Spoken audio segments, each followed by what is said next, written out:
The morning mist clung to Ashford Hall like a shroud, wrapping the grey stone walls in layers of cold October air that seemed to seep into the very bones of the estate. Inside the cavernous study on the second floor, Sebastian Blackwood, Duke of Ashford, sat behind a mahogany desk that had belonged to 4 generations of dukes before him, though he suspected he might be the last to bear the title with any dignity intact. The ledgers spread before him told a story of slow decay: his father's gambling debts, his grandfather's poor investments, the weight of a crumbling legacy that rested entirely on his shoulders. At 32, Sebastian had long since learned to keep his heart as cold and calculating as the numbers in those leather-bound books. Emotion was a luxury he could not afford. The dukedom required an heir, nothing more, nothing less, and sentiment had no place in matters of survival. He picked up the marriage contract with fingers that did not tremble, scanned the terms with eyes that registered only the practical elements: dowry, settlements, expectations clearly outlined. Lady Catherine Hartley, 24, unmarried, from a respectable if financially struggling family. Her father, Lord Hartley, was desperate enough to agree to Sebastian's cold terms, grateful enough not to expect anything resembling affection. Perfect. The sound of carriage wheels on gravel announced her arrival precisely at 11, as scheduled.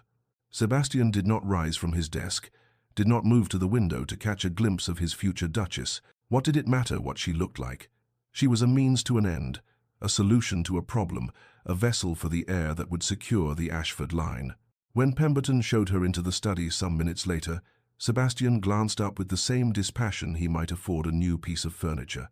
Lady Catherine Hartley stood in the doorway, her hands clasped before her, her travelling cloak still damp from the mist. She was small, slight, dressed in a grey day dress that did nothing to distinguish her from the dreary morning outside. Mousy brown hair pulled back severely, eyes downcast, unremarkable features arranged in an expression of resigned dutifulness. Forgettable, good, he would not be distracted by beauty or charm. "Lady Catherine," he said, his voice clipped and businesslike, "please sit." She moved to the chair across from him with quiet steps, settling into it with a grace that he barely registered. "Your father has explained the arrangement?" "Yes, Your Grace." Her voice was soft, steady, revealing nothing. "I understand the terms. Then we need not belabor the particulars. You will become Duchess of Ashford. You will manage the household, fulfill social obligations, and provide an heir. In return, you will have security, position, and your family's debts will be settled." He slid the contract across the desk. "If these terms are acceptable, sign here." For the briefest moment, Catherine's eyes lifted to meet his grey eyes, he noted absently, like the morning outside, and something flickered in their depths that might have been disappointment or resignation, or perhaps simply acknowledgement of reality. Then she looked down, took the offered pen, and signed her name in a neat, controlled hand. "The wedding will be 3 weeks from today," Sebastian stated, already returning his attention to the ledgers. "Pemberton will coordinate the details with your family. You may go." She rose, curtsied a gesture he barely acknowledged, and left as quietly as she had come, leaving behind only the faint scent of lavender and the signed contract that would bind them together for life. Sebastian filed the document away and returned to his accounts, dismissing Lady Catherine Hartley from his thoughts entirely. She was now simply another item checked off his list of obligations, nothing more. He did not know, could not have known, that the forgettable woman in grey would one day become the only thing in his world that truly mattered.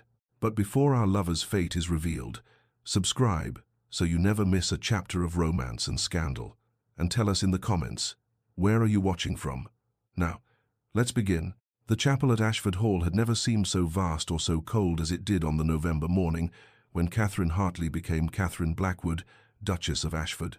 The ceremony was attended by obligation rather than joy, a scattering of family members who came because propriety demanded it, society figures who came to witness the Duke finally do his duty, and not a single soul who came for love. Catherine stood at the altar in a cream silk gown that had belonged to Sebastian's mother, altered hastily to fit her smaller frame, and repeated vows that felt like signing away the last remnants of girlish dreams she hadn't even realized she still harbored. She had known what this was, had accepted the terms with open eyes, yet some foolish part of her heart had whispered that perhaps, somehow, in time, he might come to care for her, and might see her as more than a contractual obligation. She glanced at Sebastian as the vicar droned through the liturgy. His profile was carved from marble, beautiful and utterly remote, his jaw set with the same grim determination one might bring to an unpleasant but necessary task. When he placed the ring on her finger, his touch was brief, impersonal, and he did not meet her eyes. Sebastian's thoughts, had Catherine been able to read them, would have offered little comfort. He calculated timelines as he made his vows, how long before she might conceive, how many months until an heir secured the succession, how soon he could return his full attention to salvaging the estate's finances. The woman beside him was a blur of cream, silk, and nervous breathing, as indistinct in his mind as she had been in his study 3 weeks prior. He felt nothing beyond a sense of completion, of one more step taken towards securing his family's legacy. The wedding breakfast that followed was a stilted affair of forced pleasantries and knowing glances from guests who understood exactly what sort of marriage this was. Catherine smiled until her cheeks ached and said all the right things while feeling utterly alone in a room full of people. When the last guest finally departed and twilight settled over the estate, Catherine found herself standing in the Duchess's chambers, her chambers now being prepared by silent maids for her wedding night. The room was lovely, she supposed, decorated in shades of blue and silver, but it felt as cold as everything else in this house. Sebastian came to her after full dark, entering through the connecting door between their rooms with the same businesslike manner he brought to all his affairs. What followed was respectful, careful, technically correct in every way, and utterly devoid of tenderness. He fulfilled his husbandly duty with the efficiency of a man checking items off a list, never cruel but never warm, his hands impersonal, even in their most intimate moments. When it was finished, he rose, adjusted his dressing gown, and spoke his first words since entering the room. "Good night, Catherine." Then he was gone, the connecting door closing with a soft click that seemed to echo in the silence. Catherine lay perfectly still in the darkness, the sheets cool against her skin, and felt a single tear slide down her temple into her hair. This was her life now, this beautiful prison, this cold marriage, this man who would never see her, never want her, never love her. In the weeks that followed, they settled into a routine of careful avoidance. They maintained separate lives within the same house, passing each other in hallways with polite nods, sharing silent dinners when obligation required it, existing in parallel rather than together. Sebastian buried himself in estate business, leaving early and returning late. Catherine learned the rhythms of a household that ran efficiently without requiring her input, wandered rooms that echoed with emptiness, and slowly, quietly, resigned herself to a lifetime of being invisible to the one person whose regard she most desired. 2 months into her marriage, Catherine had begun to understand the true scope of neglect that had settled over Ashford Hall like dust over forgotten furniture. The estate was grand, yes, but it was a grandeur fading at the edges, curtains grown thin with age, carpets worn in the centers, a pervasive chill that spoke of economies made in coal and fires lit only when absolutely necessary.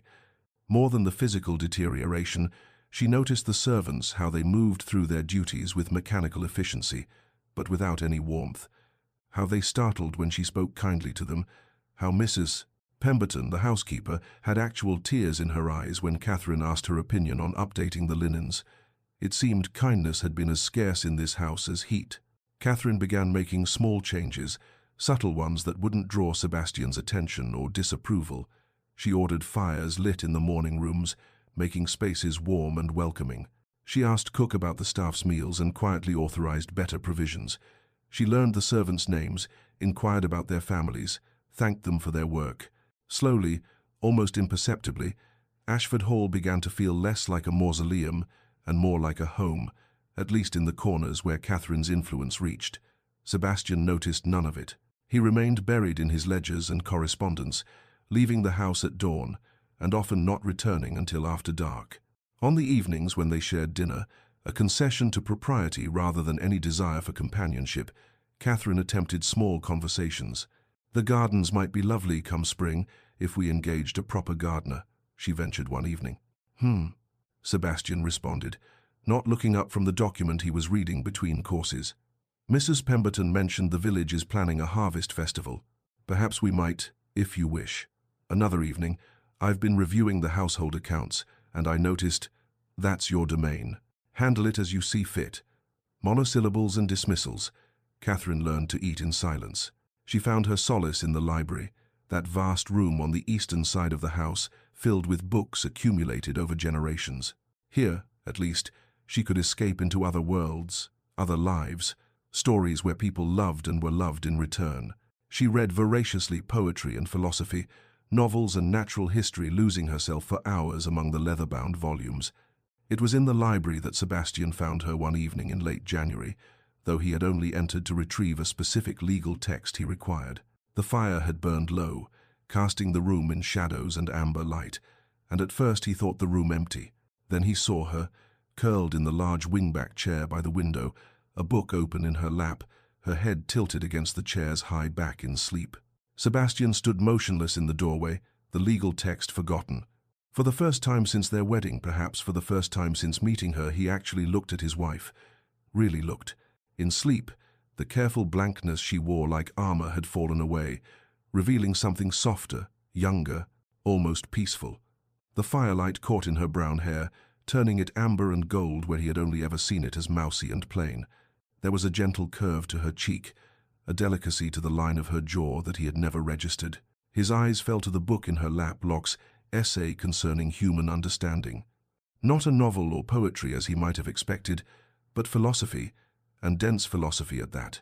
Something stirred in his chest, unfamiliar and unwelcome. She was a person, he realized with uncomfortable surprise, not merely a function, a person with thoughts and intelligence, who read Locke by firelight and fell asleep in library chairs. A person he had treated as little more than furniture for 2 months. The feeling that stirred in him might have been shame, or perhaps the first hairline crack in the careful walls he had built around anything resembling his heart. He found himself moving quietly across the room, taking the blanket from the back of the settee and draping it gently over her sleeping form. She stirred slightly but did not wake. Sebastian stood there a moment longer, disturbed by his own actions, by the strange protectiveness that had prompted them, by the way the firelight played across her features. Then he turned and left quickly, closing the library door with care, the legal text still forgotten on its shelf. That night, alone in his chambers, he found himself thinking not of ledgers or obligations, but of the gentle curve of a cheek in firelight and the uncomfortable realization that he had been living in a house with a stranger he had never bothered to see. 3 months into her marriage, Catherine woke to a now familiar wave of nausea that sent her rushing to the basin in her dressing room, her maid following with worried efficiency. It had been happening for a week now, these morning illnesses, along with a bone-deep fatigue that made even the simplest tasks feel monumental and a peculiar tenderness that made her stays uncomfortable. She suspected. Of course she was not naive about these matters, but she hardly dared to hope, hardly dared to name the possibility, even in the privacy of her own thoughts. When Dr. Thornbury confirmed what her body had already whispered, Catherine felt a confusing tangle of emotions rise in her throat. Joy, certainly there was a life growing within her, a child she would love with all the affection she had been storing up, with nowhere to spend it. Wonder at the miracle of it, this tiny being forming in secret, but beneath the joy lay a deep, aching sorrow, because she knew with devastating certainty what this news would mean to Sebastian. Not happiness, not tenderness, simply satisfaction that she had performed her function adequately. The child would matter to him, but she never would. She waited until dinner to tell him, those interminable silent dinners they endured twice weekly for propriety's sake. Her hands trembled slightly as she set down her fork, and she had to force the words past the tightness in her throat. "Sebastian, I have news. Dr. Thornbury confirmed it this afternoon. I am with child." For a moment, his face remained impassive, unreadable. Then something shifted, not joy, not excitement, but a look of profound relief, of satisfaction, as though he had made a risky investment that had finally paid dividends. "Well done," he said, and the words struck her like a physical blow. "You've fulfilled your primary duty admirably. This secures the succession." He took a sip of his wine, his mind already moving to practicalities. "I'll summon the solicitors tomorrow to update the will. We'll need to prepare the nursery, the one in the east wing, I think, where my mother kept me, and you'll require the best physicians throughout, naturally. Cost is no object when it comes to producing a healthy heir. Catherine sat frozen, her dinner congealing on her plate, each word falling on her like stones. Primary duty, succession, heir. Not once did he say, "our child." Not once did he look at her with anything resembling warmth or shared joy. She was a broodmare who had performed adequately, nothing more. "Yes, Your Grace," she managed, her voice steady though her heart was shattering. "I'm pleased the news satisfies you." If he noticed the careful choice of words satisfies rather than pleases, he gave no indication. He was already planning, calculating, that familiar distant expression settling over his features as he considered logistics and timelines. The rest of the dinner passed in merciful brevity.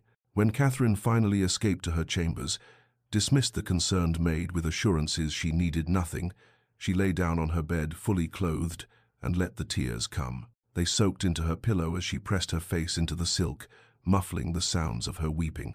She placed a hand over her still flat stomach, over the life growing there, and felt the cruel irony of it all. This child, this precious, wanted child, would be the heir Sebastian cared about, the person who mattered in his cold calculation of duty and lineage. But she, who carried the child and would birth it and love it with every fiber of her being, would remain invisible, a vessel that had served its purpose and could now be set aside and forgotten. "I will love you," she whispered to the tiny life within her. "Even if your father never loves me, I will love you enough for both of us." The words were a promise and a surrender, an acceptance of her fate. She had harbored foolish hopes these past weeks, especially since that night she had woken in the library to find a blanket tucked around her, hopes that perhaps Sebastian might soften, might see her, might learn to care. But his reaction tonight had burned those hopes to ash. The child would change everything and nothing.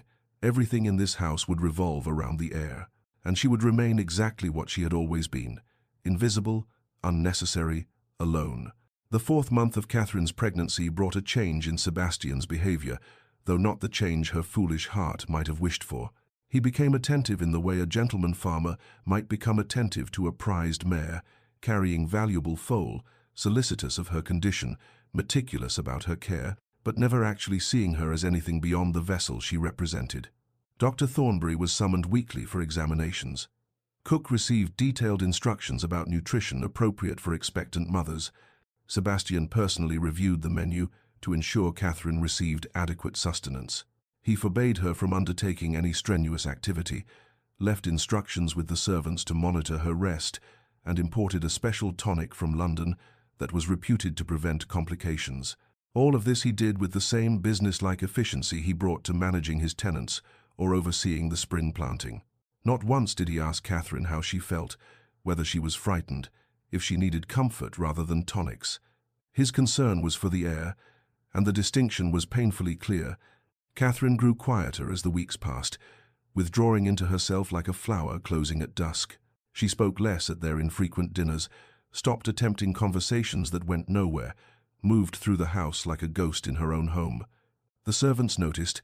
They whispered among themselves about the sad Duchess who never smiled, who spent hours in the library or sitting by windows staring at nothing, who thanked them for the smallest kindnesses with a gratitude that spoke of deep loneliness. Mrs. Pemberton, who had served the Blackwood family for 30 years and had a maternal heart beneath her efficient exterior, took to bringing Catherine tea in the afternoons and staying to chat. In the housekeeper's warm presence, Catherine found the only genuine companionship in her cold marriage, and sometimes, in the safety of those afternoon teas, she allowed herself to speak of small sorrows and quiet disappointments. It was on a grey afternoon in late March that Catherine miscalculated her own strength. She had been in the library, always the library, her refuge, and was descending the main staircase when a wave of dizziness overtook her. The stairs seemed to tilt, her vision blurred at the edges, and she reached out for the banister but found only air. She felt herself falling forward, time slowing to a terrible crawl, and in that suspended moment she thought only of the child, of failing even in this, her one purpose. Then strong hands caught her, arms encircling her waist and pulling her back from the edge. The world righted itself, and she found herself pressed against Sebastian's chest, his heart pounding beneath her cheek, his arms locked around her with startling strength. For several seconds neither of them moved, both breathing hard from the shock of it. Catherine became acutely aware of every point of contact, his hands at her waist, the warmth of his body through the layers of fabric, the scent of sandalwood and ink that clung to him. Something jolted through her at the contact, a spark of recognition her body felt even if her mind refused to acknowledge it. This was the first time he had touched her since their wedding night, the first time she had been close enough to feel his breath stir her hair. Sebastian felt it too, that unexpected jolt, and it disturbed him profoundly. He had been passing through the hall when he saw her sway at the top of the stairs, had moved without thinking, and now found himself holding his wife, really holding her for the first time. She was so light, so fragile in his arms, and the fear that had seized him when he saw her falling was entirely disproportionate to mere concern for his heir. That realization unsettled him. "You must be more careful," he said, and his voice came out rougher than he intended, almost harsh with an emotion he could not name. He lifted her easily, she weighed almost nothing, and carried her up the stairs toward her chambers, acutely conscious of how she fit against his chest, of the way her hand clutched his shoulder. He deposited her on the chaise in her sitting room with more haste than gentleness, stepping back as though burned. For just a moment, their eyes met, and something flickered in his genuine concern, perhaps even fear before the familiar cold mask descended. "Rest. I'll send for Dr. Thornbury." Then he was gone, the door closing firmly behind him. Catherine sat motionless on the chaise, her heart still racing, and without quite meaning to, she touched her arm where his hands had gripped her, where she could still feel the ghost of his touch burning through her sleeve. She was confused by her own reaction, by the way her traitorous body had responded to his nearness, by the brief glimpse of something human in his eyes before he shuttered it away. It meant nothing, she told herself firmly. He had simply been protecting his investment. But her hand remained on her arm, and she could not quite convince herself that the moment had been as empty as she claimed. As April arrived and the season began in earnest, Sebastian announced over dinner that they would attend the Pemberton ball. "Appearances matter," he stated, cutting his beef with mechanical precision. "We must present a united front. The ton will expect to see the Duke and Duchess of Ashford, especially now that you're visibly carrying the heir." Catherine's fork paused halfway to her mouth, anxiety immediately tightening in her chest. She had never been comfortable in society, had always been the overlooked girl at the edge of ballrooms, the forgettable wallflower whom gentlemen's eyes slid past without registering. Now she would attend as a duchess, yes, but also as a woman 5 months pregnant in a marriage everyone knew to be purely transactional, a spectacle for gossips to dissect and pity. "Of course," she murmured, because what else could she say? Sebastian didn't notice the tension in her voice, the way her hands trembled slightly as she set down her fork. He was already mentally preparing for the business discussions he would conduct, the political alliances he might strengthen, the financial opportunities such gatherings presented. That Catherine might be anxious, might dread the exposure, never crossed his calculating mind. The night of the ball, Catherine's maid dressed her with unusual care in a gown of rose-colored silk that had been specially made to accommodate her changing figure.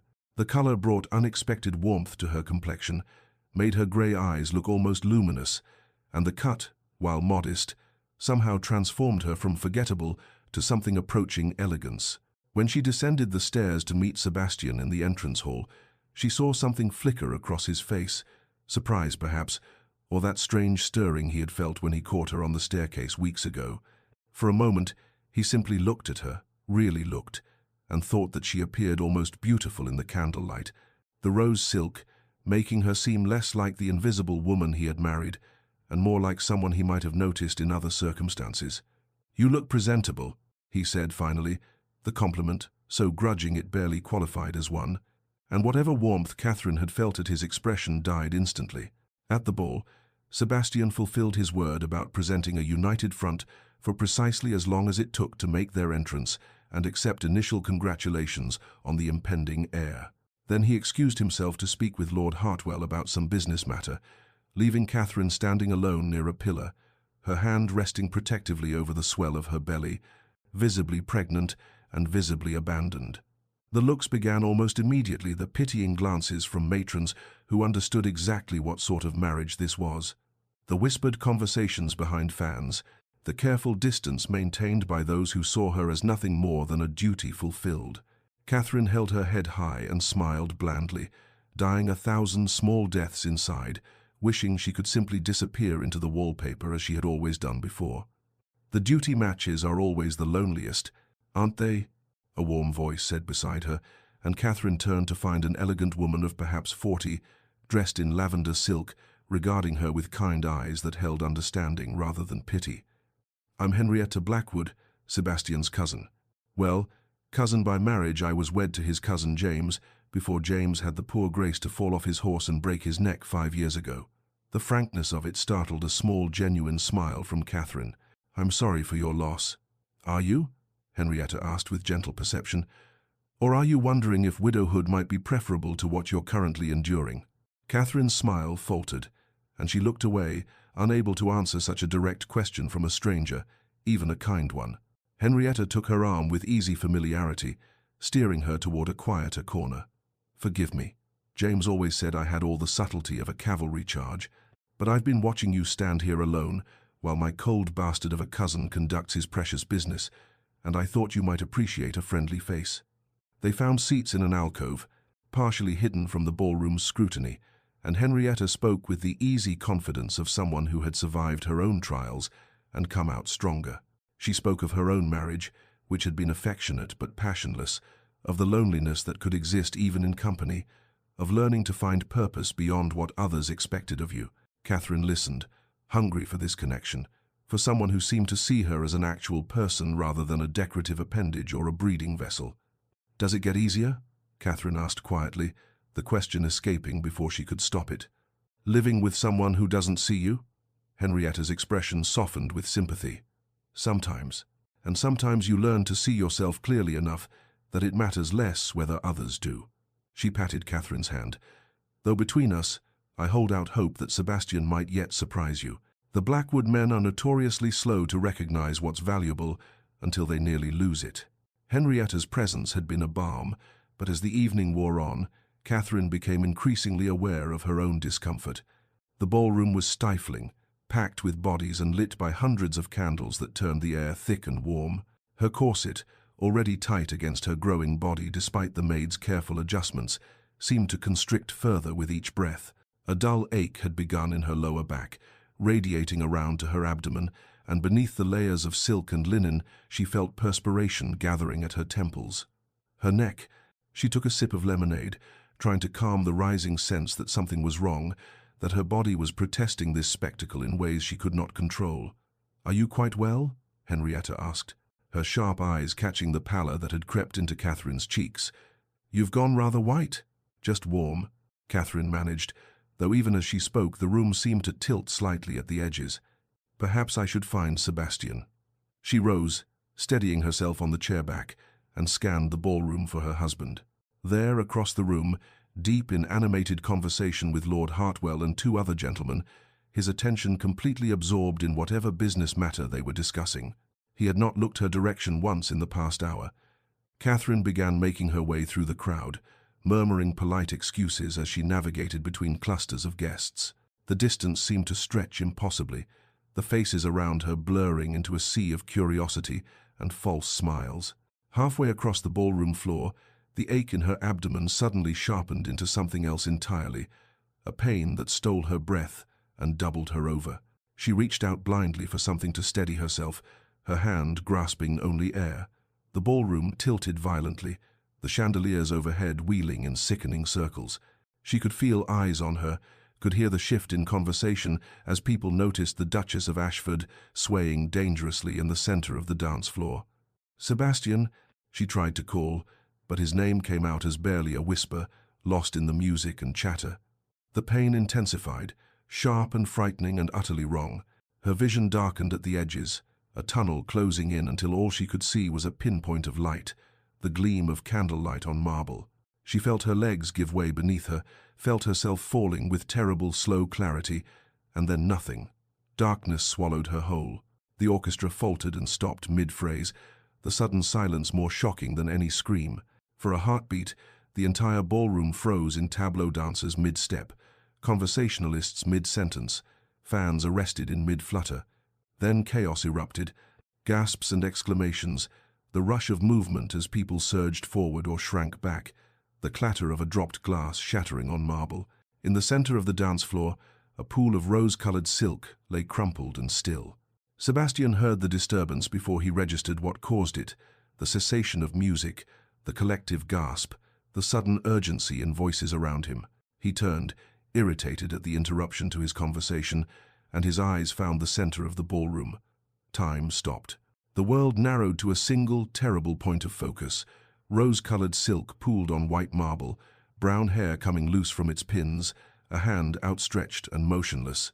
Catherine, his wife, collapsed.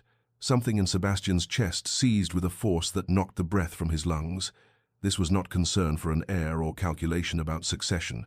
This was pure, primal fear, the kind that bypasses thought entirely and strikes directly at something deeper, something he had not even known existed in his carefully controlled interior landscape. He was moving before conscious decision, shoving through the crowd with no regard for propriety or rank, dropping to his knees beside her with no thought for his expensive evening clothes or the hundreds of eyes watching. "Catherine," he said, and her name on his lips sounded wrong, foreign, because he so rarely spoke it. His hands hovered over her, afraid to touch, afraid not to. Her face was gray-white, her lips slightly parted, and she was so terribly, utterly still. The ballroom spun around him, voices calling for doctors, for air, for someone to do something, but Sebastian heard none of it. His entire world had contracted to the woman lying motionless before him, and the devastating realization that crashed over him like a wave. He could not lose her, not the air, her. When had that happened? How had she become essential without his noticing?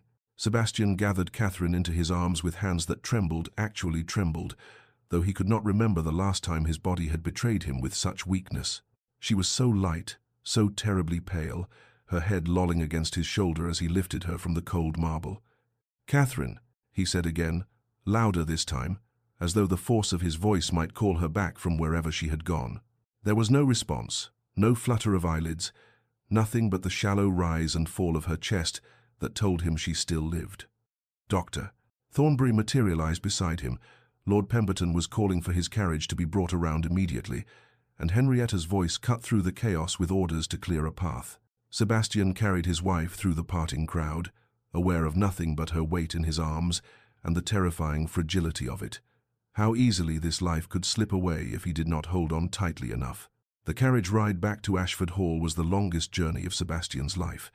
He sat with Catherine cradled against his chest, one arm supporting her shoulders, his other hand pressed against her belly where his child grew, trying to feel movement, reassurance, anything. Her head rested in the hollow of his throat, her breathing soft and worryingly shallow against his skin. "Doctor." Thornbury sat across from them, his face grave, checking her pulse at intervals and saying nothing, which was somehow worse than any pronouncement might have been. Sebastian's heart pounded with a fear he had not felt since childhood, since the night his mother died, and he learned that all the titles and wealth in the world could not protect you from loss. But this fear was different, more acute, edged with something that felt dangerously close to panic. He was not afraid of losing his heir, and he realized with shocking clarity. He was afraid of losing her, Catherine, his wife. The woman he had treated as little more than a means to an end, whom he had ignored and dismissed and kept at careful distance for 5 months. When had she become essential? When had the thought of a world without her in it become unbearable? He looked down at her face, so still in the dim carriage light, and tried to trace the path of his own transformation. Was it that night in the library when he first truly saw her, the moment on the stairs when he caught her and felt that jolt of recognition? Or had it been happening slowly all along? In accumulated moments he had refused to acknowledge her quiet competence with the household, her kindness to the servants, the intelligence in her choice of books, the way she never complained though he gave her every reason to. At Ashford Hall, he carried her directly to her chambers, refusing to relinquish her to servants or even to Dr. Thornbury until absolutely necessary. When the physician finally insisted he needed space to examine her properly, Sebastian retreated only as far as the corner of the room, standing rigid as carved stone, while Thornbury conducted his examination. The minutes stretched into eternities. Sebastian's mind, usually so ordered and calculating, spun in unfamiliar chaos. If she died, if both she and the child died, it would be his fault. His cold neglect, His insistence on dragging her to that ball when she was clearly not well enough, his complete failure to notice her distress. He had been so focused on his business discussions, so absorbed in his own concerns, that he had not even looked at her for hours, had not seen her growing pale, struggling, trying to reach him.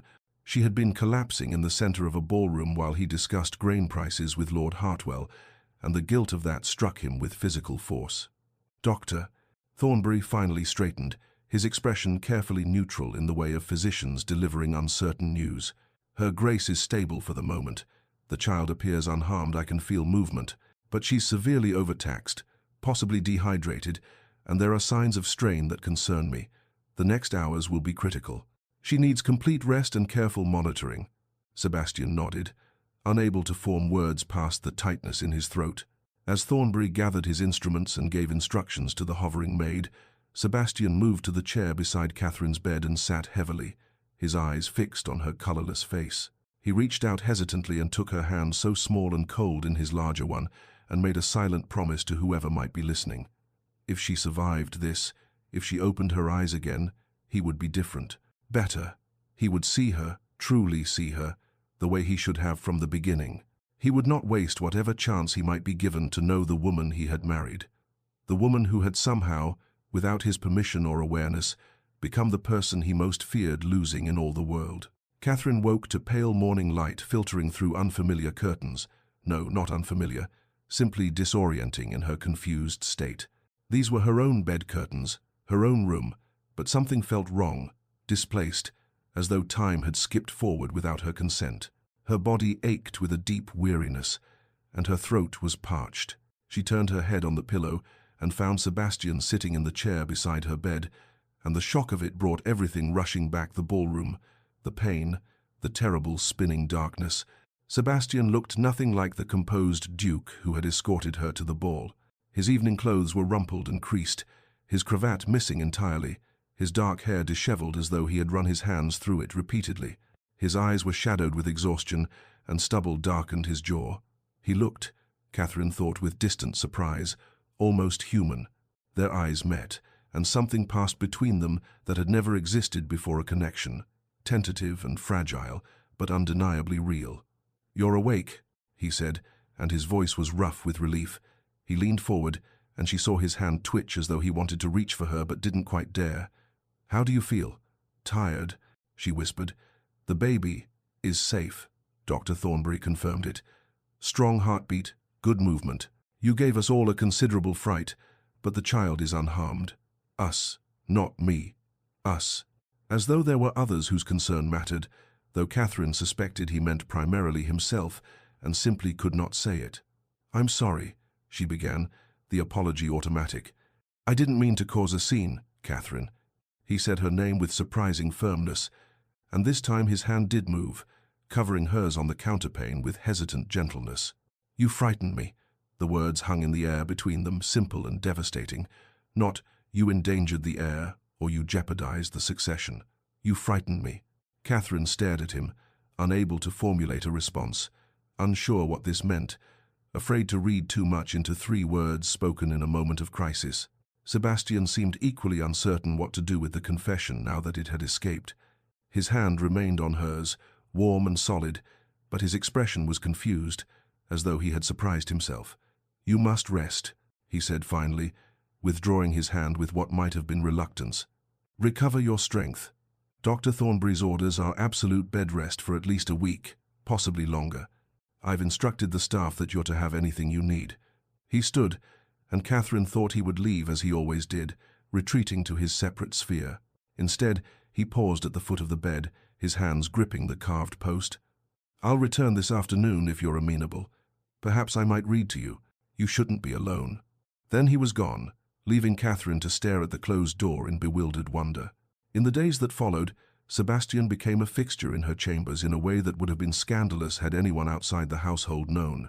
He came every afternoon, settling into the chair beside her bed with whatever book she requested, sometimes novels, sometimes poetry, occasionally the philosophy she favored. His voice, reading aloud, was surprisingly pleasant, deep and measured, stumbling occasionally over romantic passages, as though unsure how to voice such sentiments. Sometimes they talked between chapters, small conversations at first, careful and circling, but gradually deepening. He asked about her childhood, her interests, opinions he had never bothered to solicit before. She answered cautiously, still uncertain of this shift, waiting for the cold Duke to reassert himself. But he didn't. Sometimes he simply sat in silence while she dozed, and she would wake to find him still there, watching her with an expression she could not decipher. The walls between them, so carefully constructed and ruthlessly maintained, developed hairline cracks that widened with each visit. Mrs. Pemberton observed these afternoon vigils with knowing smiles and made sure to bring extra tea, setting 2 cups on the table, though Sebastian never asked. The other servants whispered among themselves that his grace was changing, softening, though none could say precisely when it had begun. Sebastian himself could not have answered that question. He only knew that the chair beside Catherine's bed had become the place where he was most at ease, that the sound of her voice discussing Locke or Byron had become something he looked forward to, and the thought of losing her had cracked something open inside him that he had kept locked and frozen for so long he had forgotten it existed. He was changing, transforming in ways he did not fully understand, drawn toward the quiet woman in the bed by a force he could neither name nor resist. And for the first time in his carefully controlled life, Sebastian Blackwood was not sure he wanted to resist at all.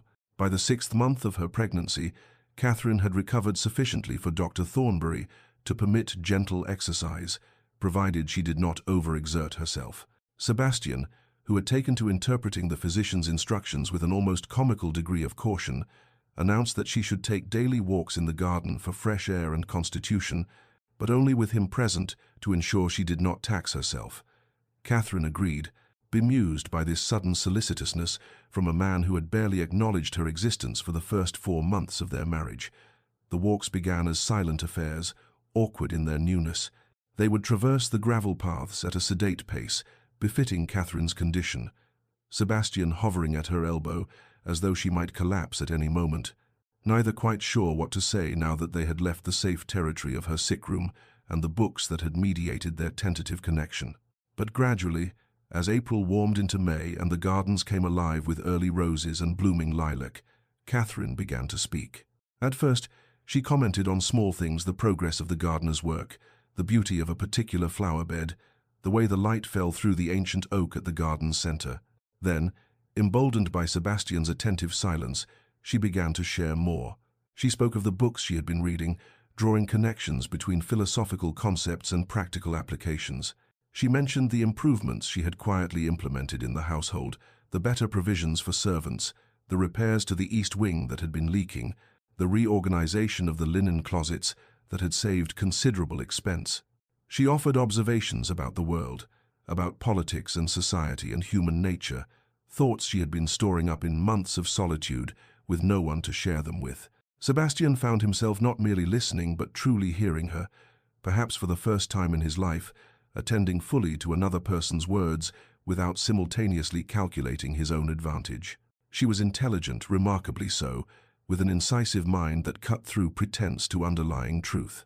She was observant, noticing details about the estate and its people that had escaped his ledger-focused attention. And she was kind, consistently and genuinely kind, in a way that seemed entirely foreign to Sebastian's experience. How had he never noticed any of this? How had he lived in the same house with this woman for 6 months and remained completely ignorant of who she actually was?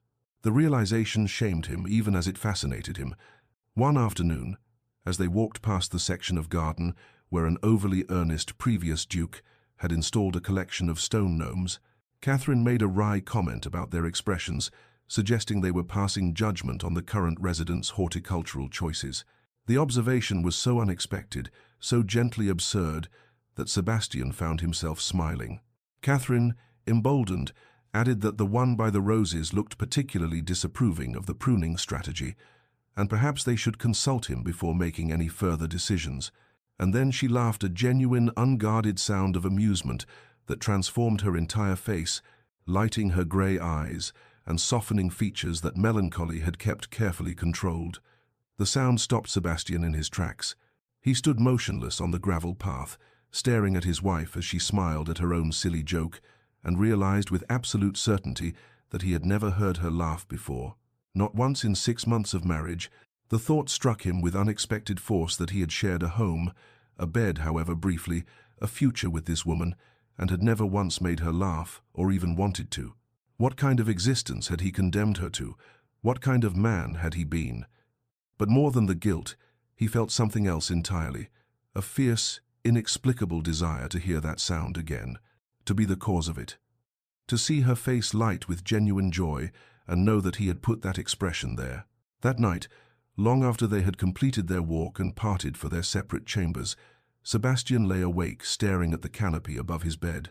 His mind, usually occupied with figures and strategies and the endless calculations required to maintain a failing estate, wandered instead to the way afternoon sunlight had caught in Catherine's brown hair, turning it gold and amber, to the intelligence in her grey eyes when she spoke about philosophy, to the kindness in her voice when she mentioned the servants by name, knowing their families and concerns, to the sound of her laughter, rare and precious as a flower blooming in winter. When had this happened? This preoccupation with a woman he had married purely for practical purposes. When had Catherine stopped being a function and become a person more than a person, become someone whose happiness suddenly mattered more than his carefully laid plans? Sebastian did not have answers, only the uncomfortable awareness that something fundamental had shifted in him, and there would be no shifting back. Sebastian began appearing at dinner with a regularity that surprised the servants and bewildered Catherine. Where before he had attended perhaps twice weekly out of sheer obligation, often with papers to review between courses, now he came every evening, dressed for the occasion, and actually engaged in conversation rather than the monosyllabic responses that had characterized their early months together. He asked about her day, what she had read, what improvements she was considering for the household. He solicited her opinions on matters of estate management, seeming genuinely interested in her thoughts on tenant relations and domestic economy. Catherine was cautious at first, uncertainty making her responses careful and measured. This new attention confused her, left her uncertain of its source or durability. Was it simply concern for the child she carried, an extension of his vigilance over his heir, or had something genuinely shifted in how he saw her? She could not tell, and she had been disappointed too many times to allow herself easy trust. But Sebastian persisted with a patience she had not known he possessed, and gradually, like a flower turning toward unexpected sunlight, Catherine began to open. Her responses grew longer, more animated. She offered opinions without hedging them with qualifiers. She smiled more readily, laughed occasionally at his dry observations about the absurdities of parliamentary politics. The dinners stretched longer, neither in any hurry to conclude the conversation and retreat to solitary chambers. One evening in late May, they fell into a spirited discussion about a novel they had both read, Richardson's Clarissa, and found themselves on opposite sides. Catherine argued passionately that Clarissa's tragedy stemmed from society's impossible standards for female virtue, that she was victimized as much by social strictures as by Lovelace himself. Sebastian countered that while society's role was undeniable, Clarissa's own rigidity and pride contributed to her downfall, that more flexibility might have saved her. But that's precisely the problem, Catherine said, her eyes bright with the heat of intellectual engagement, leaning forward in her chair. Why should she have to be flexible? Why should the burden of adaptation fall always on the woman, while men like Lovelace face no consequences for their... She stopped abruptly, catching herself, suddenly aware that she had been arguing with the Duke of Ashford as though they were equals, that she had interrupted him and spoken with a passion that bordered on impropriety. Old habits of self-effacement reasserted themselves, and she shrank back slightly, expecting the cold displeasure that would surely follow such presumption. Instead, she found Sebastian smiling at her, actually smiling, a genuine expression of pleasure that transformed his usually austere features into something approaching warmth. "Don't stop," he said, his voice carrying an encouragement she had never heard from him before. "Please, I like seeing this side of you. You were about to make a point about consequences, I believe." Catherine stared at him, uncertain how to proceed, her heart doing something dangerous and foolish in her chest. He wanted to hear her thoughts. He liked her passion. He was looking at her as though she were not merely present, but interesting, worthy of attention and intellectual respect. Something unfurled in her chest, fragile and tentative hope, that treacherous emotion she had thought she had buried after months of cold neglect. "I was going to say," she continued slowly, testing this new ground, "that men like Lovelace face no social consequences for ruining women, while the women themselves are destroyed by it. The entire structure is designed to protect male prerogative, while punishing female vulnerability." "A fair point," Sebastian conceded. "Though one might argue that Lovelace does face consequences. He dies in a duel, does he not? Only after ruining how many women? And he dies for offending another man's honor, not for the actual harm he caused Clarissa. That's rather my point." They continued in this vein for another hour, the argument ranging across literature and philosophy and the structures of society itself. The servants cleared the dishes and withdrew, leaving the candles to burn low, and still Sebastian and Catherine talked, discovering the pleasure of matched intellects and genuine exchange. When Sebastian finally rose to retire, he walked Catherine to her chamber door, a courtesy he had never before extended. He paused there in the hallway, candlelight flickering between them, and seemed to want to say something more. His hand lifted slightly, as though he might touch her face, then fell back to his side. "Thank you," he said finally, "for the conversation, for your thoughts. I find I've been starving for genuine discourse without realizing it." "As have I," Catherine admitted quietly. Their eyes held for a moment longer, something unspoken passing between them, before Sebastian bowed slightly and retreated to his own chambers. Catherine entered her room in a daze, her mind replaying every moment of the evening, and allowed herself, for the first time in months, to hope that perhaps her marriage might become something more than the cold transaction it had begun as. In early June, an unseasonable cold snap swept through the region, bringing with it grey skies and a persistent chill that seemed to seep through even Ashford Hall's thick stone walls. Catherine, 7 months pregnant now and more susceptible to every change in weather, caught a chill after sitting too long by a draughty window in the library. It was minor, a slight fever, a cough, nothing that truly alarmed Dr. Thornbury when he was summoned, but Sebastian's reaction was entirely disproportionate to the actual danger. He became almost frantic with worry, his usual composure cracking to reveal something raw and frightened beneath. He moved his entire working operation to the chair beside Catherine's bed, spreading ledgers and correspondence across a hastily positioned table, refusing to leave her side, even when she insisted weakly that she was perfectly fine, and he was being absurd. He brought her tea himself rather than trusting servants with the task, testing the temperature with his own lips before allowing her to drink. He piled blankets over her until she protested she would suffocate, then removed half of them with reluctant concession. He read to her for hours, his voice a constant, soothing presence, even when she drifted in and out of feverish sleep. On the second day of her illness, Catherine slipped into a deeper sleep in the afternoon, her breathing congested but steady, her cheeks flushed with fever. Sebastian sat beside her, pretending to review estate accounts, but actually watching the rise and fall of her chest, monitoring each breath as though his vigilance alone could keep her tethered to health. In her sleep, Catherine stirred restlessly, her head turning on the pillow, and murmured something indistinct. Sebastian leaned closer, thinking she might be waking, might need something. Her lips moved again, forming words barely louder than breath. "Why couldn't you have wanted me too?" The words were slurred with fever and sleep, but perfectly clear in the quiet room. They struck Sebastian like a physical blow, piercing through all his careful defenses to lodge somewhere in the region of his heart. "Too," she had said too, as though she understood that he wanted the child, wanted the heir, but could not understand why that want had never extended to include her, as though she had been hoping, all these months, that he might come to want her as well, not for function or duty, but for herself. The truth of what he had done to her, the loneliness he had condemned her to, crashed over him with devastating clarity. Catherine woke an hour later to find Sebastian still sitting beside her, but something had changed in his expression. He was looking at her with an intensity she could not decipher, something haunted and hungry, and lost all at once. His ledgers lay forgotten, untouched for however long she had been sleeping. "Catherine," he began, and her name on his lips sounded like a prayer or perhaps a plea. Then he stopped, the words he needed hovering just beyond his reach. He was a man who had commanded armies in his youth, who managed vast estates and navigated the treacherous waters of parliamentary politics, who could calculate complex figures in his head and negotiate deals that would make lesser men tremble. But he could not find words for what he felt in this moment. The guilt and longing and desperate wish to undo months of neglect, to go back to their wedding day and begin again, to want her from the start, the way he was beginning to understand that he wanted her now. The words would not come. They tangled in his throat, inadequate and clumsy, unable to bridge the distance his own coldness had created. Instead, he reached out slowly, giving her time to pull away if she wished, and took her hand in both of his.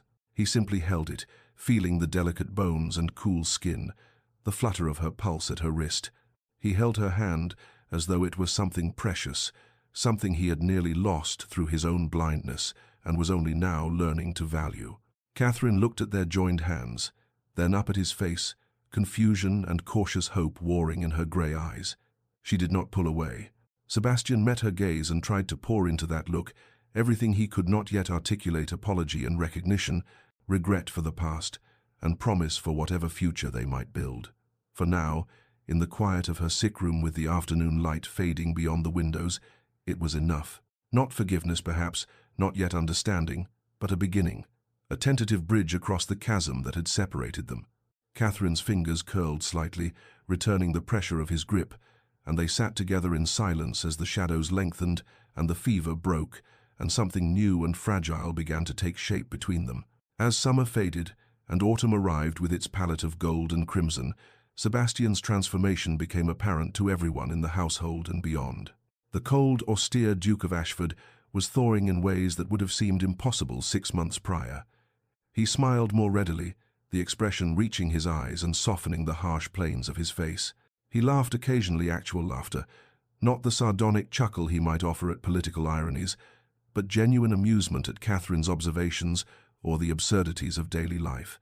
Most noticeably, he was always aware of where Catherine was, what she needed, attuned to her presence in a way that suggested she had become the center around which his world revolved. He interrupted business meetings if he thought she might need him. He noticed when she was tired before she mentioned it. He anticipated her wants with an attentiveness that bordered on uncanny, as though he were making up for months of deliberate blindness by seeing everything now. The servants whispered among themselves that His Grace was falling in love with his own wife, and wasn't it the strangest and loveliest thing they'd ever witnessed? Mrs. Pemberton smiled knowingly and said she'd seen it coming since the night he'd carried her Grace home from that dreadful ball. But the younger maids insisted it was the most romantic transformation they'd ever seen, like something from the novels they borrowed from the library when they thought no one noticed. When Henrietta came to visit in mid-October, she observed the change immediately. She watched Sebastian's eyes follow Catherine across the drawing room, noticed how his entire countenance softened when his wife spoke, saw the small unconscious gestures of care and attention he offered constantly. During a private moment while Sebastian was occupied with his steward, Henrietta took Catherine's hands and said with warm certainty, "He's finally seeing you, dear, really seeing you. I told you the Blackwood men were slow, but they generally get there eventually." But Catherine, despite the evidence accumulating around her, was afraid to believe. She had been invisible for so long, had resigned herself so completely to a marriage of cold duty, that this new tenderness felt dangerously fragile, something that might evaporate if she acknowledged it too directly. Surely this was temporary, she told herself. Surely it was simply concern for the child she carried, an extension of his protectiveness over his heir that happened to include her by necessity. Once the baby was born and the succession secured, surely Sebastian would retreat back into his cold distance, and she would be alone again. She could not bear to hope otherwise and be disappointed. One evening in late October, as they sat together in the library after dinner, their place now, where they spent most evenings in companionable reading or conversation, Sebastian rose and retrieved something from his coat pocket. "I have something for you," he said, and there was an unusual hesitancy in his voice, an uncertainty that sat strangely on a man usually so assured. He handed her a small wrapped package. Catherine opened it with trembling fingers and found inside a first edition of Mary Wollstonecraft's A Vindication of the Rights of Woman, a book she had mentioned wanting months ago. In passing, during one of their garden walks. She had not mentioned it since, had barely remembered the comment herself, but Sebastian had remembered. He had sought it out, purchased it, kept it until the right moment. "Sebastian," she whispered, looking up at him with tears threatening at the corners of her eyes. "I can't believe you remembered." He sat down beside her on the settee, closer than propriety strictly required, his expression more vulnerable than she had ever seen it. "I remember everything you say now," he admitted quietly. "I'm trying to make up for all the months when I didn't listen, didn't see, didn't." He struggled for words, his usual eloquence deserting him. "Catherine, I haven't been what you deserved. I haven't been even a fraction of what you deserved. I was cold and cruel, and so determined to protect myself from feeling anything that I failed to see the extraordinary woman right in front of me." His hand found hers, lacing their fingers together.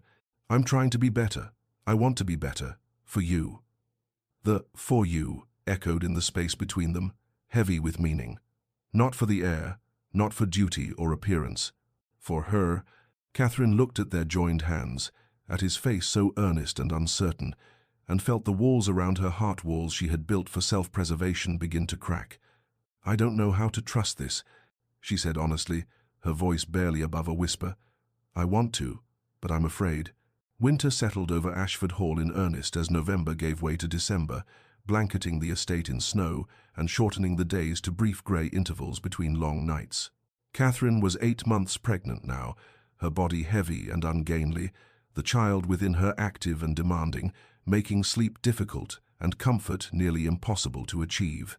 She moved slowly through the house, one hand always pressed to the small of her aching back, the other resting on the pronounced swell of her belly.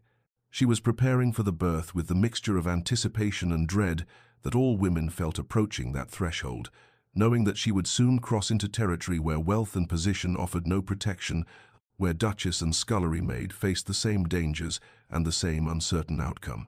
Sebastian was openly anxious now, his hovering reaching levels that would have been comical if Catherine hadn't found it oddly endearing. He insisted on helping her navigate stairs, offered his arm for the shortest walks, questioned Dr. Thornbury relentlessly about every symptom and sensation she reported. At night, he lay awake in his chambers, listening through the connecting door for any sign of distress, any indication that labor might be beginning.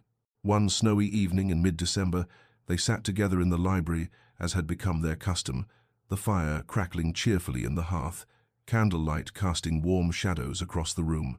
Catherine occupied the settee, her feet elevated on an ottoman, knitting something small and soft a blanket for the baby, her needles clicking with rhythmic steadiness. Sebastian sat in the nearby wingback chair with a book open in his lap, though he had not turned a page in 20 minutes, his attention fixed instead on his wife. She looked peaceful in the firelight, her face softened with the inward focus that pregnancy brought, and he thought not for the first time how close he had come to never knowing this, never seeing her, never caring enough to want these quiet evenings that had become the best part of his days. "Are you frightened?"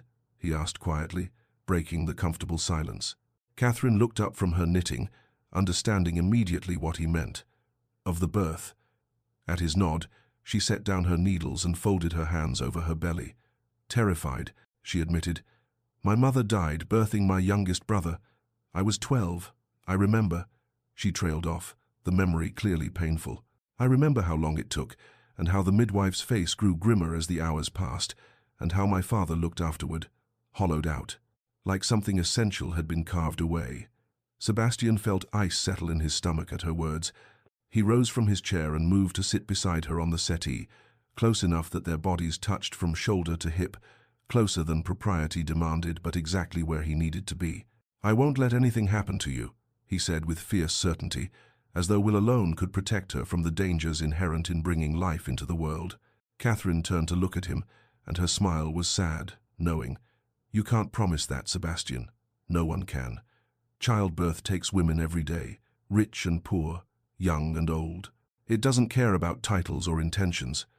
"No," he admitted, the word rough in his throat. He took her hand, held it tightly. "You're right. I can't promise you'll be safe, much as I wish I could, but I can promise I'll be here. I'll be with you through all of it, if you'll allow it." "Propriety be damned." He paused, then reached up with his free hand to gently turn her face toward his, making sure she saw the absolute truth in his eyes. "And Catherine, I can promise you this. If something were to happen, it wouldn't be just an heir I'd be losing." His voice dropped to barely above a whisper. "It would be you, and that terrifies me more than anything else in this world." Catherine stared at him, her grey eyes wide and shining with unshed tears. "Sebastian, I know I have no right to say these things," he continued, the words coming faster now, as though a dam had broken. "I know I've given you no reason to believe me, that I've been cold and cruel and everything a husband shouldn't be. But somewhere in these past months, you became essential to me, not as the mother of my heir, but as yourself. Catherine, the woman who reads philosophy and improves my estate and makes me laugh and sees the world with such clarity and kindness. The woman I should have valued from the beginning but was too blind and stupid to recognize." A single tear traced down Catherine's cheek. "I thought you only cared about the baby." "So did I," Sebastian said with brutal honesty, "until you collapsed in that ballroom and I realized the thought of losing you was unbearable. Until I started actually seeing you and couldn't understand how I'd ever looked at anything else. Until these evenings together became the only hours of my day that truly matter." He lifted her hand to his lips, pressed a kiss to her knuckles. "I'm falling in love with you, Catherine.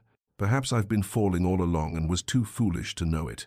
The moment hung between them, suspended and fragile, weighted with months of loneliness and longing, with words too long unspoken and feelings too carefully hidden. The fire crackled in the hearth, snow whispered against the windows, and in the warm cocoon of the library, everything outside this moment ceased to exist. "Sebastian," Catherine whispered, and it was the first time she had used his given name without his title, the intimacy of it striking them both. "When did this happen? When did I become more to you than just a duty?" He was quiet for a long moment, his thumb tracing absent patterns on the back of her hand, his brow furrowed, as though trying to solve an equation that had no clear solution. "I don't know," he finally admitted. "Slowly, I think. Then all at once. Perhaps it began that night I found you asleep in the library and really looked at you for the first time. Or when I caught you on the stairs and felt that jolt of recognition, as though my body knew something my mind refused to acknowledge. Perhaps it was when you collapsed at the ball and I realized that the thought of a world without you in it was unbearable, not because of what you represented, but because of who you are."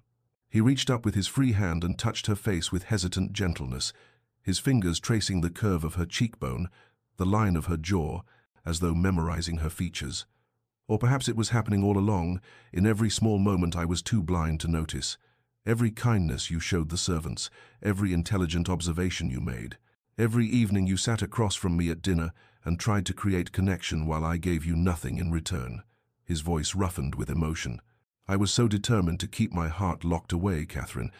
After my mother died, after I saw what my father became in his grief, a broken man who gambled away our fortune trying to feel something other than loss, I decided that feeling nothing was strength, that if I never cared, I could never be destroyed by caring. I built walls around everything that might be vulnerable and told myself I was being practical, responsible, strong." He leaned his forehead against hers, their breath mingling in the small space between them. "But you quiet, patient, impossibly kind, you picked the lock without my even noticing. You slipped past every defense I'd built, not through force but through simple, persistent presence. And now I find that what I thought was strength was actually cowardice, and real courage is allowing myself to love you, even though the thought of losing you terrifies me beyond reason." Catherine's eyes filled with tears that spilled over, tracking down her cheeks in the firelight. "I've wanted to hear something like this for so long," she said, her voice breaking. "From the moment I signed that contract, some foolish part of me hoped that perhaps you might come to care for me. But as the months passed and you remained so cold, so distant, I told myself to stop hoping. I convinced myself that being invisible was my fate, that I would raise our child and manage your household and live my entire life unseen by the one person I most wanted to see me. I thought you'd never—" She couldn't finish the sentence. Sebastian saw the pain in her eyes, the months of loneliness and resignation she had endured because of his willful blindness, and something broke open in his chest. He closed the last small distance between them and kissed her. It was nothing like their wedding night, nothing like that clinical, dutiful consummation that had been respectful and proper and utterly devoid of feeling. This kiss was soft, tentative, reverent. His lips moved against hers with a gentleness he hadn't known he possessed, asking rather than taking, offering rather than demanding. It was an apology for every moment he had failed to see her. It was a promise that he saw her now, and would never stop seeing her. It was a beginning, the first true beginning of their marriage, 8 months late but finally, impossibly real. Catherine's hand came up to cup his face, her fingers trembling against his jaw, and she kissed him back with all the pent-up longing she had been storing away in the lonely months of their marriage. When they finally broke apart, both breathing unsteadily, Sebastian rested his forehead against hers once more. "I love you," he said, simple and direct, the words he should have been saying for months. "I love you, Catherine, and I will spend the rest of our lives proving it to you, if you'll let me." "I already love you," she whispered back. "I think I've loved you longer than I should have, hoping against hope that someday you might feel the same." He kissed her again, deeper this time, and in the firelit library, while snow fell softly outside and their child moved between them. Sebastian and Catherine Blackwood finally became what they should have been from the start, not just husband and wife, but partners, lovers, two people choosing each other not out of duty but out of love. The final month of Catherine's pregnancy transformed Ashford Hall in ways that had nothing to do with the nursery preparations or the arrival of baby linens and tiny gowns. The transformation was in the air itself, in the way warmth had finally permeated the cold stone walls, in how laughter echoed through corridors that had known only austere silence for years. Sebastian moved his chambers to the room adjacent to Catherine's, abandoning the Duke's traditional suite in the far wing without a second thought. He wanted to be close if she needed him in the night, wanted no barriers between them, propriety be damned. They fell into the habit of talking through the connecting door as they prepared for bed, sharing thoughts about the day, discussing books or estate matters, or simply murmuring comfortable nonsense until one or both of them drifted into sleep. Sometimes Catherine would wake in the deep hours of night, uncomfortable and unable to find rest, and would call softly through the door, and Sebastian would come immediately, helping her arrange pillows or walking with her slowly through the rooms until the baby settled and she could attempt sleep again. He was openly affectionate now in ways that would have shocked anyone who had known him before. He touched her constantly, taking her hand as they walked, brushing hair back from her face, resting his palm against the pronounced swell of her belly to feel their child kick and roll beneath his touch. The first time the baby moved strongly under his hand, his face had transformed with such wonder and joy that Catherine had felt tears spring to her eyes. "He's strong," Sebastian had murmured, and Catherine had gently corrected. Or she. He had smiled, that full, genuine smile she was learning to treasure. "Our child," he said, as though testing the words and finding them perfect. "Our family." Catherine bloomed under this attention, this love she had stopped allowing herself to hope for. Color returned to her cheeks that had nothing to do with pregnancy and everything to do with happiness. She smiled readily, laughed often, and the servants remarked that her grace looked more beautiful now, heavy with child and ungainly, than she had on her wedding day, because now she glowed with something that had nothing to do with fashion or cosmetics, and everything to do with being loved.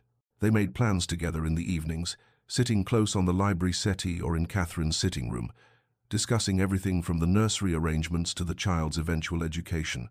Sebastian solicited Catherine's opinions on every decision, making it clear that they were partners in this, that her thoughts mattered as much as his. They spoke of the future of perhaps having more children, if Catherine was willing and survived this birth safely, of improvements to the estate, of the life they would build together, now that they had finally found each other. "Boy or girl, I don't care," Sebastian said one night as they lay in Catherine's bed together. He had taken to staying with her in the evenings, holding her as her belly made comfortable rest nearly impossible, leaving only when she finally dozed. "I know I said I needed an heir, that it was all about succession and duty, but truly, Catherine, I don't care anymore. Boy or girl, as long as you both survive it, as long as you're safe." Catherine turned in his arms to look at him in the dim candlelight. "And then?" she asked softly. "After the birth, when the child is here and the succession is secured, what then?" Sebastian cupped her face in his hands, his expression more serious than she had ever seen it. "Then I spend the rest of my life making up for the months I wasted not loving you properly," he said.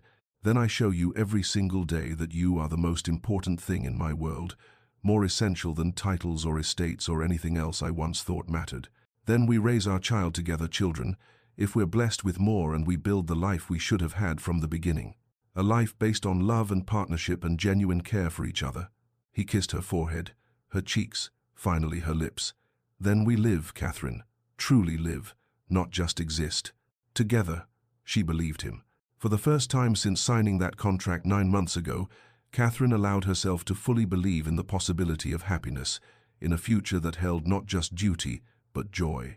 She rested her head against Sebastian's chest, listening to the steady beat of his heart, feeling their child move between them, and thought that perhaps the difficult beginning had been necessary to make them appreciate what they had found. Perhaps they would value this love more for having nearly missed it entirely. The labor began on a cold January night, 3 days into the new year, with Catherine waking to a tightening across her belly that she knew immediately was different from the practice pains she had been experiencing for weeks. She called softly through the connecting door, and Sebastian was there in moments, already alert though it was barely past midnight. When Dr. Thornbury confirmed that the birth was indeed beginning, he suggested, as convention dictated, that His Grace might wish to wait in his study while the women attended to the business of childbirth. Sebastian's response was immediate and unequivocal. He would not leave his wife. Propriety could go hang. He was staying. The hours that followed were the longest of Sebastian's life. He remained at Catherine's side through all of it, holding her hand, wiping her brow with cool cloths, whispering encouragement when she had breath to hear it. He was terrified, more frightened than he had ever been in his life, more than when he had commanded troops in skirmishes as a young man, more than when he had faced financial ruin, but he tried not to show it, tried to be strong for her when she needed strength. Catherine was in agony as the hours stretched on, her body racked with pains that came in waves, each one seeming worse than the last. She gripped Sebastian's hand with crushing force, and he welcomed the pain of it, wished he could take more from her, wished he could bear any of this himself rather than watch her suffer. "I'm here," he kept saying, like a prayer or a promise. "I'm here, my love. You're so strong. I'm right here." Dawn came grey and cold, and still the labor continued. Dr.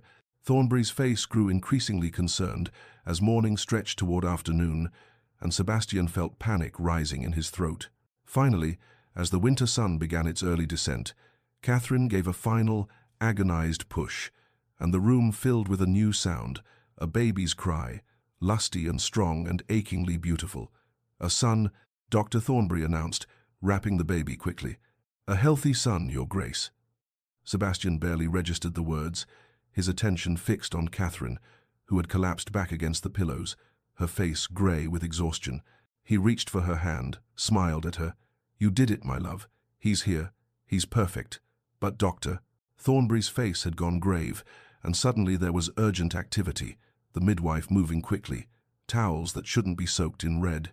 "She's hemorrhaging," the physician said quietly, and Sebastian's world narrowed to a single, terrible point of focus. Not the son he had supposedly needed so desperately. Only Catherine, her pale face, and her weak breath, the way her eyes were drifting closed, as though sleep were pulling her somewhere he could not follow. "No," Sebastian said, and his voice broke on the word. He gripped her hand tighter, leaned close to her face. "Catherine, no. Stay with me. Please. I'm begging you. Stay with me." His composure, so carefully maintained through the long labor, shattered completely. Tears fell on their joined hands as he pleaded with her. "I've only just found you. We've only just begun. You can't leave me now. Please, Catherine. Please." Catherine heard his voice through layers of exhaustion and pain, heard the naked fear and grief in it, felt wetness on her hand that she realized dimly were his tears. She was so tired, more tired than she had ever been, and it would be so easy to just let go, to drift into the darkness that was calling her. But Sebastian was calling her too, his voice broken and desperate, and she heard in it everything they would lose if she surrendered now. Their son, who she hadn't even held yet. The life they had planned together. The love they had only just discovered. She thought of all the months she had been invisible to him, and how she had finally become seen, and how cruel it would be for that to end now, just as everything was beginning. So she fought. With what strength remained in her exhausted body, she fought against the darkness pulling at her. For Sebastian, whose tears she could feel. For their son, whose cry she could hear somewhere in the distance. For the future they deserved after such a difficult beginning. She held on to Sebastian's hand like an anchor, and refused to let the darkness claim her. Breath by breath, heartbeat by heartbeat, choosing life over the terrible ease of surrender. Catherine survived. Dr. Thornbury's quick action and Catherine's own stubborn will pulled her back from the edge, though the hours immediately following were touch and go, Sebastian refusing to move from her bedside, even when the physician assured him she was stable.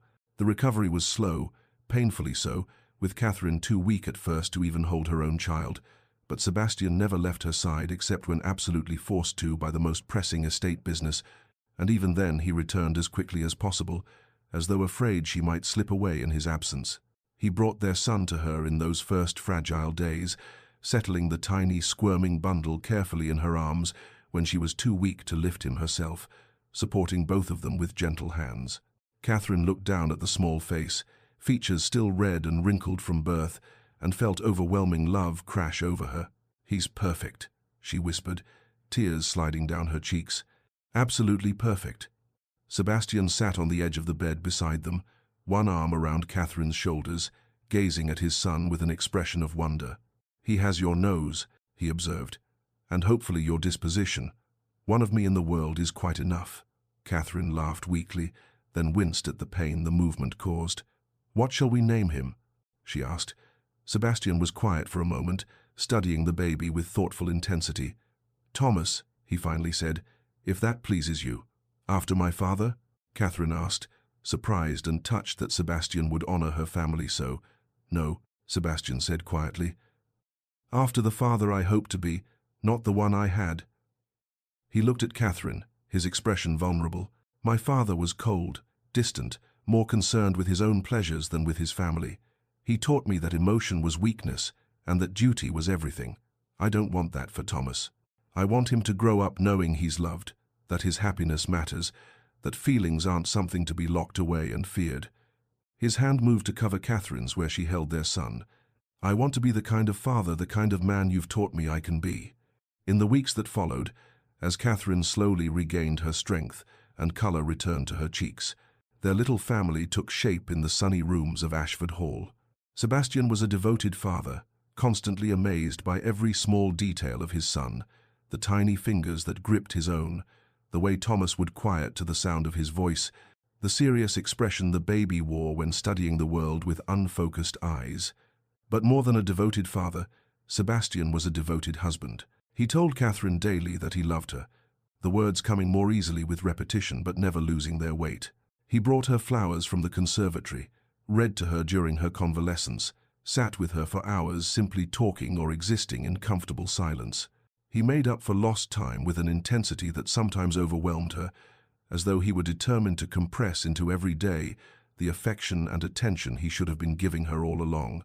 One afternoon, as Catherine sat in the window seat nursing Thomas while Sebastian watched from the nearby chair, she asked him something that had been on her mind.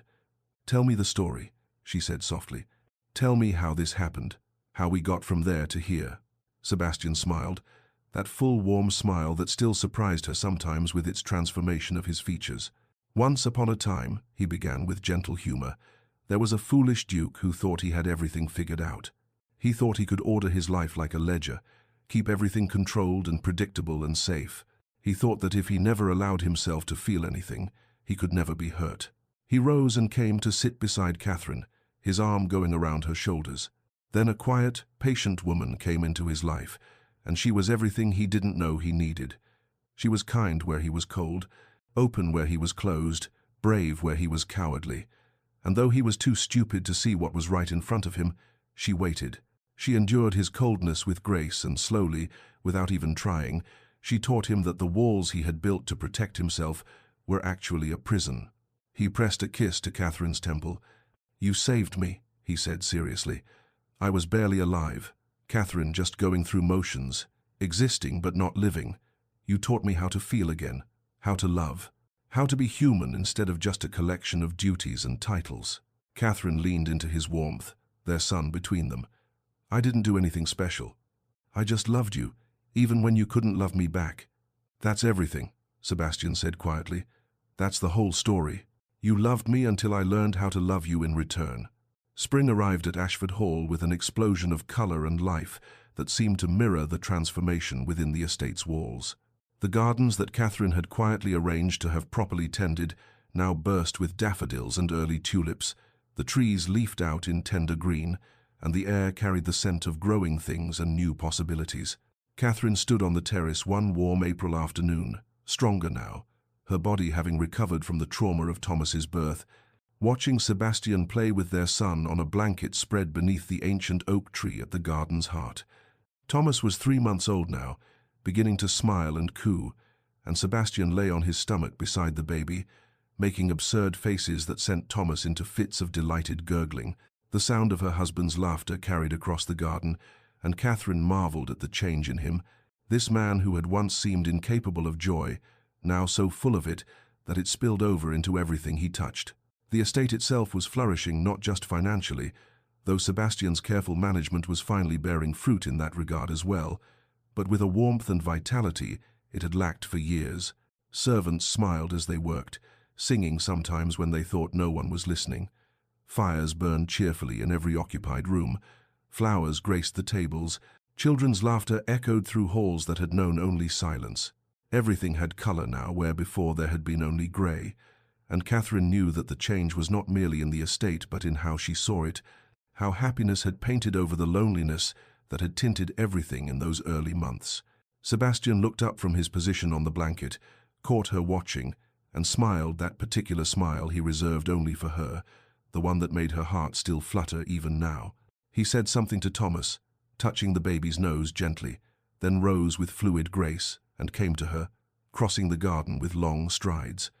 When he reached her, he wrapped his arms around her from behind, pulling her back against his chest, his chin resting on her shoulder in the easy intimacy they had developed.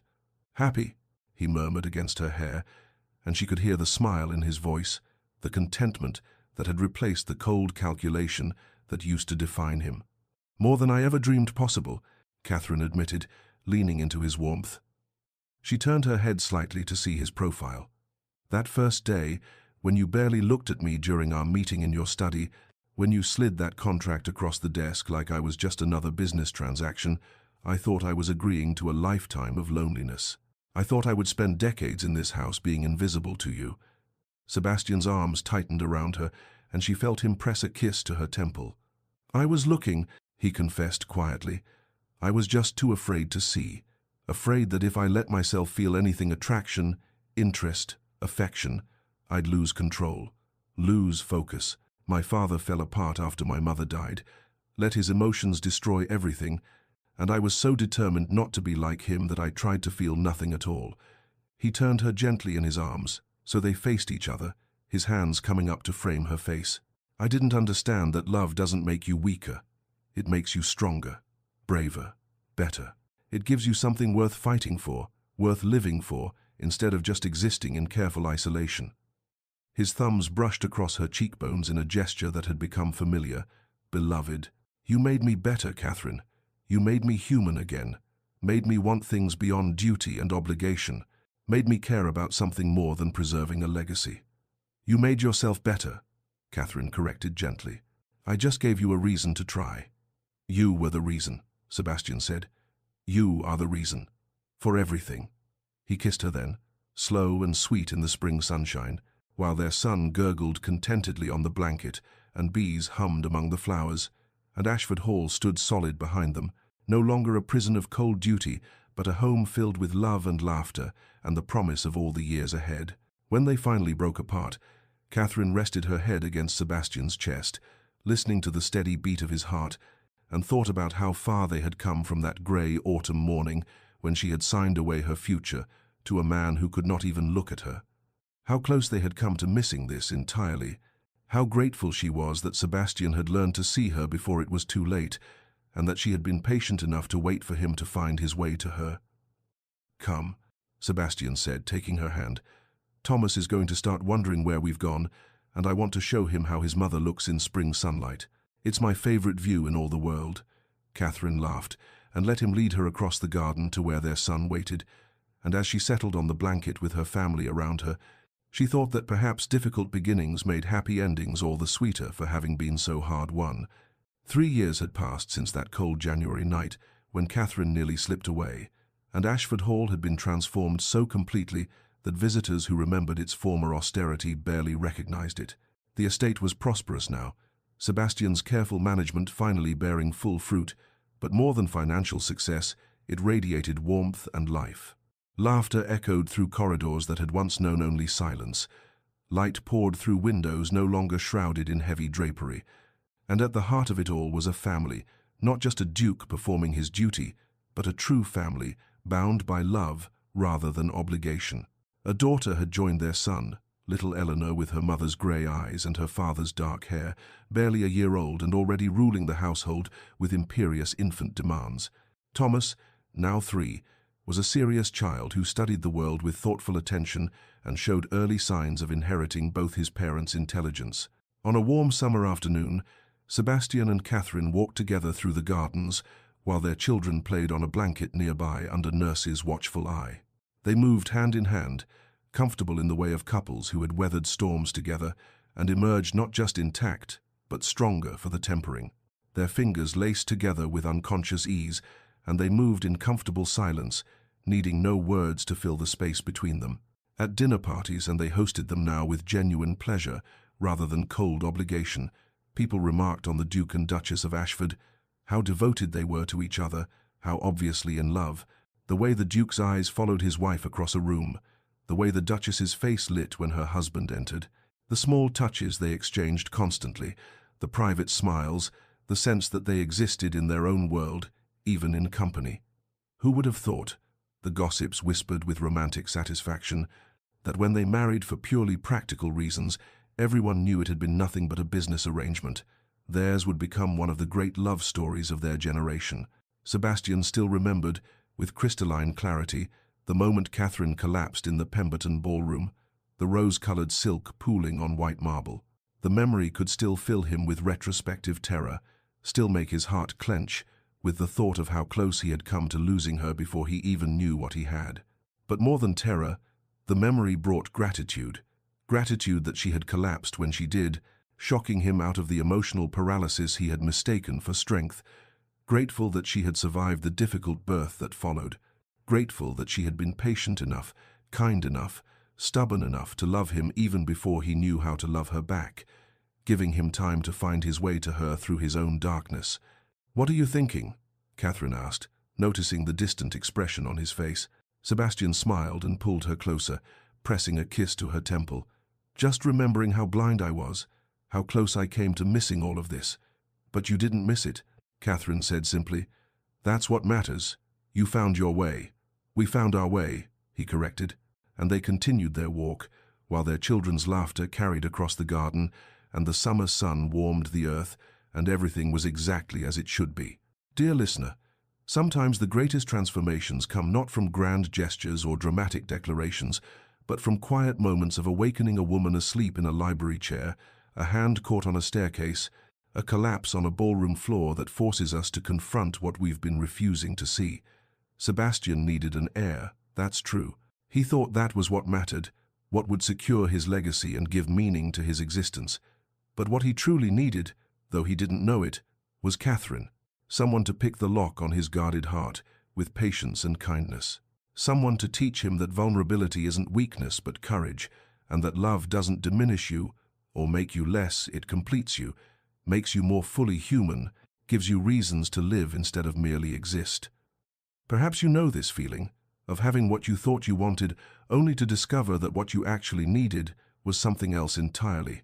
The courage to open your heart even when you've convinced yourself that staying closed is safer. The patience to see potential beneath surfaces, to look past walls and defenses to the person hiding behind them. The wisdom to recognize that the practical choice and the heart's choice need not be different things, if only we're brave enough to let transformation happen. Remember that people are capable of profound change when given the right reason, the right person, the right moment of clarity. And sometimes, that reason is the quiet, steady love of someone who sees past your carefully constructed walls to the person you could become, if only you had the courage to try. May you find or be that reason for someone. May you have the courage to let transformation happen, even when it frightens you, even when it means dismantling everything you thought protected you. May you recognize love even when it arrives in unexpected forms, wearing grey dresses and asking for nothing, offering everything. May you be patient enough to wait for hearts to thaw and brave enough to thaw your own. Rest well, dear listener, knowing that even the coldest hearts can learn to warm, and even the loneliest souls can find their home.